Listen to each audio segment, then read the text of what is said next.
എറണാകുളത്ത് ഓപ്പറേഷൻ തൂഫാന്റെ ഭാഗമായി പിടികൂടിയ ലഹരി വസ്തുക്കൾ നശിപ്പിക്കുന്നു. 750 കിലോ കഞ്ചാവും 3 കിലോ MDMA-യുമാണ് എറണാകുളം സിറ്റി പോലീസ് കമ്മീഷണറുടെ നേതൃത്വത്തിൽ കത്തിച്ചു കളയുന്നത്. അനിൽ ജോർജ് ചേരുന്നുണ്ട് വിവരങ്ങളുമായി. അനിൽ, കഞ്ചാവ് 750 കിലോ കത്തിക്കുന്നുണ്ട്. അവിടുന്ന് കുറച്ച് ദൂരം മാറി നിന്നിട്ട് വേണം റിപ്പോർട്ട് ചെയ്യാൻ. എന്താണ് അവിടുത്തെ അവസ്ഥ? എന്തെല്ലാമാണ് ഇപ്പോൾ നശിപ്പിച്ചു കളയുന്നത്? ഹർഷൻ, കൂട്ടിയിട്ട് കത്തിക്കുക എന്ന് നമ്മൾ കേട്ടിട്ടേ ഉള്ളൂ. ഇത് കണ്ടുകൊണ്ടിരിക്കുകയാണ്. കത്തിക്കാനുള്ള കഞ്ചാവടക്കമുള്ള ലഹരി വസ്തുക്കളെല്ലാം ഇപ്പോൾ കൊച്ചി കോർപ്പറേഷന്റെ മാലിന്യ സംസ്കരണ പ്ലാന്റിലേക്ക് എത്തിച്ചിരിക്കുന്നു. City police commissioner, deputy commissioner, ഒപ്പം തന്നെ മേയർ അടക്കമുള്ള ആളുകൾ എല്ലാം ഈ കഞ്ചാവും മറ്റ് ലഹരി വസ്തുക്കളും കത്തിക്കുന്ന ഭാഗത്തേക്ക് ഇടുന്ന കാഴ്ചയാണ് ഇപ്പോൾ ഇവിടെ ഉള്ളത്. 570 കിലോ കഞ്ചാവുള്ളത്, ഹാഷിഷ് ഓയിലുണ്ട്, MDMA ഉണ്ട്, തുടങ്ങി എല്ലാ ലഹരി വസ്തുക്കളും കൂടി ഏതാണ്ട് 800 കിലോയോളം ഉള്ള ലഹരി വസ്തുക്കൾ ഒരു വർഷത്തിൽ താഴെ കൊച്ചി സിറ്റി പോലീസ് മാത്രം പിടികൂടിയ വസ്തുക്കളാണ് ഇത് എന്നതാണ് ഏറ്റവും ശ്രദ്ധേയമായ കാര്യം. ചെറിയ ക്വാണ്ടിറ്റിയുള്ള കാര്യങ്ങളാണെങ്കിൽ എവിടെയെങ്കിലും ആളൊഴിഞ്ഞ സ്ഥലത്ത് ഇട്ട് കത്തിച്ച് നശിപ്പിക്കുകയാണ് ചെയ്യുന്നത്. പക്ഷേ ഇത് ഒരു വർഷത്തിൽ താഴെ ആയപ്പോഴേക്കും ഇത്ര വലിയ ഒരു ക്വാണ്ടിറ്റിയിലേക്ക് കാര്യങ്ങൾ എത്തി. അത് ഏതെങ്കിലും ഒരു ചെറിയ സ്ഥലത്ത് കൂട്ടിയിട്ട് കത്തിച്ചു കളയാൻ കഴിയില്ല. അത് വലിയ ആരോഗ്യ പ്രശ്നങ്ങൾ ഉണ്ടാക്കും. അതിനാലാണ് ഇത്തരത്തിൽ ഒരു മാലിന്യ സംസ്കരണ പ്ലാന്റിന്റെ സഹായം തന്നെ പോലീസിന് തേടേണ്ടി വന്നത്. കാരണം അത് തെളിയിക്കുന്നത് തന്നെ അത്രത്തോളം വലിയ ഒരു അളവ് സാധനങ്ങൾ ഇവിടേക്ക് എത്തിയിരിക്കുന്നു എന്നുള്ളതാണ്. ഇതിന്റെ കോടതി നടപടികൾക്കുള്ള സാമ്പിളുകളെല്ലാം എടുത്ത് മാറ്റിയതിനു ശേഷം ഇത് ഇനി നശിപ്പിച്ചില്ലെങ്കിൽ വലിയ പ്രശ്നങ്ങൾ ഉണ്ടാകും.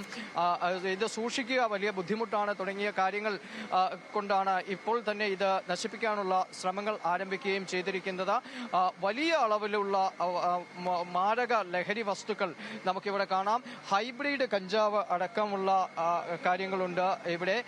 ഇത്തരം ഒരു വലിയ അളവിലുള്ള ഇത്തരം ലഹരി വസ്തുക്കൾ ഏതെങ്കിലും ഒരു ചെറിയ സ്ഥലത്ത് നശിപ്പിക്കാനും സാധിക്കില്ല. ഏതായാലും നടപടിക്രമങ്ങളെല്ലാം പൂർത്തിയായി. ഇന്ന് രാവിലെ തന്നെ ഇവിടേക്ക് ഈ ലഹരി വസ്തുക്കളെല്ലാം എത്തിക്കുകയും ചെയ്തു.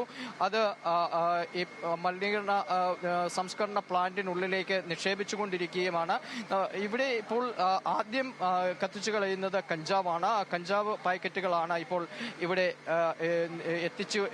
അകത്തേക്ക് എത്തിച്ചുകൊണ്ടിരിക്കുന്നത്. അത് പൊട്ടിച്ച് മാറ്റി അകത്തേക്ക് മാറ്റുവാനുള്ള ശ്രമമാണ്. ഇതിൽ ഹൈബ്രിഡ് കഞ്ചാവ് ഇപ്പോൾ നമുക്ക് ഏറ്റവും അടുത്ത ദൃശ്യങ്ങളിൽ കാണുകയും ചെയ്യാം. ഇത്തരത്തിൽ പല ഗ്രേഡിലുള്ള കഞ്ചാവുകൾ, അതുപോലെ തന്നെ ഹാഷിഷ് ഓയിൽ, ലഹരി ഗുളികകൾ, ഒപ്പം 3 കിലോ MDMA ഉണ്ട്. ഇതെല്ലാം കത്തിച്ചു കളയും എന്ന് തന്നെയാണ് സിറ്റി പോലീസ് കമ്മീഷണർ അല്പസമയം മുമ്പ് പറയുകയും ചെയ്തത്. MDMA അടക്കം എല്ലാ വസ്തുക്കളും കത്തിച്ച് നശിപ്പിക്കാൻ കഴിയുന്നവയാണ്. അതിന് ഏറ്റവും സുരക്ഷിതമായ ഒരു സ്ഥലം എന്ന നിലയിലാണ് ഈ കൊച്ചി കോർപ്പറേഷന്റെ മലിനീകരണ സംസ്കരണ പ്ലാന്റ് ഇവർ തെരഞ്ഞെടുക്കുകയും ചെയ്തത്. ഇവിടെ യന്ത്രസഹായത്തിൽ ഇത് കത്തിക്കുന്നു. പുക വളരെ ഉയരത്തിലാണ് പോകുന്നത് എന്നതിനാൽ കൂട്ടിയിട്ട് കത്തിച്ചതിന്റെ ബുദ്ധിമുട്ട് ഇവിടെ നിൽക്കുന്നവർക്കാർക്കും ഉണ്ടാവില്ല എന്നുള്ളതാണ് ഏറ്റവും പ്രത്യേകതയുള്ള കാര്യം. തന്നെയല്ല, അത് അന്തരീക്ഷത്തിന്റെ ഏറ്റവും മുകളിലത്തെ നിലയിലേക്ക് പോകും. അതിനാൽ ആരോഗ്യ പ്രശ്നങ്ങളൊന്നും ഈ കൊച്ചിയിലെയോ അല്ലെങ്കിൽ ഇതിന്റെ സമീപ പ്രദേശത്തെയോ ഒന്നും ആളുകൾക്ക് ഉണ്ടാവില്ല എന്നും ഉറപ്പുവരുത്തിയിട്ടുണ്ടെന്നും അത്തരം ഡോക്ടർമാർ അടക്കമുള്ളവരിൽ നിന്ന് അത്ര വിദഗ്ധ ഉപദേശം അവർക്ക് ലഭിച്ചിട്ടുണ്ട് എന്നും സിറ്റി പോലീസ് കമ്മീഷണർ അറിയിക്കുകയും ചെയ്തു. സിറ്റി പോലീസ് കമ്മീഷണറുടെ അഭ്യർത്ഥന മാനിച്ച് കൊച്ചി കോർപ്പറേഷൻ തങ്ങളുടെ സൗകര്യം പരിപൂർണമായും അവർക്ക് വിട്ടു നൽകുകയായിരുന്നു എന്നും ഇവർ അല്പസമയം മുമ്പ് മേയർ പറയുകയും ചെയ്തു. ഇത്തരത്തിൽ ഉള്ള ഒരു വലിയ നശീകരണ പ്രവർത്തനം, കൂട്ടിയിട്ട് കഞ്ചാവ് കത്തിക്കുന്ന, ലഹരി മരുന്നുകൾ കൂട്ടിയിട്ട് കത്തിക്കുന്ന കാഴ്ചയ്ക്കാണ് ഇപ്പോൾ കൊച്ചി വേദിയായിരിക്കുകയും ചെയ്യുന്നത്. ഹർഷൻ. റൈറ്റ്, അനിലാണ് വിവരങ്ങൾ നൽകിയത്. കൂട്ടിയിട്ട് കത്തിക്കുമ്പോഴേക്ക് മറ്റ് വിവരങ്ങളുമായി വീണ്ടും തിരിച്ചു വരാമെന്നും കരുതുന്നു. എന്തായാലും ആ പുകക്കുഴലിൻ്റെ അടുത്തൊന്നും ആരും സ്ഥാനം പിടിച്ചിട്ടില്ല എന്നുകൂടി പോലീസ് ഉറപ്പുവരുത്തേണ്ടതുണ്ട്.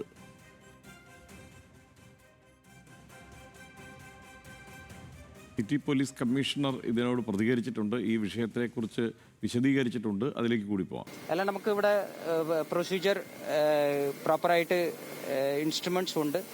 ഇവിടെ യാതൊരു പൊല്യൂഷനും വരില്ല. I spoke to the technical പേഴ്സണോട് സംസാരിച്ചതിൽ ഇത് നമുക്ക് ഫസ്റ്റ് ബേണിംഗ് ആയിട്ട് then it will go through the process of filtering.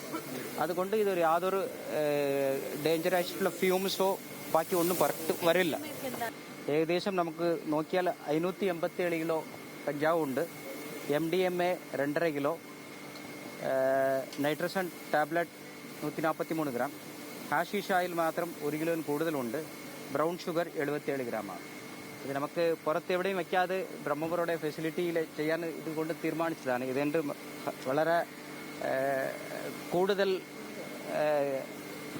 എന്താ പറയുക, പുറത്തെവിടെയും എത്തി ചെയ്യാൻ പറ്റില്ലാതെ ഉള്ള അവസരമുള്ള ഡ്രഗ്സാണ് നമുക്ക് ഉള്ളത്. ഇത്ര ഹ്യൂജായ ഒരു ക്വാണ്ടിറ്റി നമുക്ക് പുറത്തെങ്ങും സുരക്ഷിതമായിട്ട് ചെയ്യാൻ പറ്റില്ല എന്നറിയുന്നത് കൊണ്ട് തന്നെയാണ് ബ്രഹ്മപുരത്തെ ഇൻസിനറേറ്റർ ഉപയോഗിച്ചുകൊണ്ട് ഈ ഹ്യൂജ് ക്വാണ്ടിറ്റി ഇന്ന് നമ്മൾ കത്തിക്കുകയാണ്.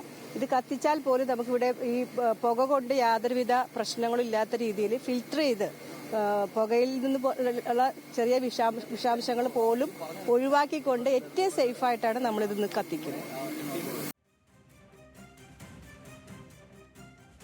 ബ്രഹ്മപുരം പരിസരത്താണ്. അവിടെയുള്ള ആളുകൾ ശ്രദ്ധിച്ചോണം. ഇനി എന്തെങ്കിലും ഒരു ചെറിയ മയക്കമൊക്കെ തോന്നുന്നുണ്ടെങ്കിൽ, അങ്ങനെയൊന്നും തോന്നില്ല, ഇത് വളരെ ഉയരത്തിലേക്കാണ് പോകുന്നത്. അവിടെ ബ്രഹ്മപുരത്ത് ഇത് കത്തിക്കുമ്പോൾ അങ്ങനെ അതിൻ്റെ കുഴപ്പങ്ങളൊന്നും, കഞ്ചാവിൻ്റെ കുഴപ്പങ്ങളൊന്നും ആ പ്രദേശത്തുണ്ടാവില്ല. എന്നാലും 580 കിലോയ്ക്ക് മേലെ അവിടെ കൂട്ടിയിട്ട് കത്തിക്കുകയാണ്.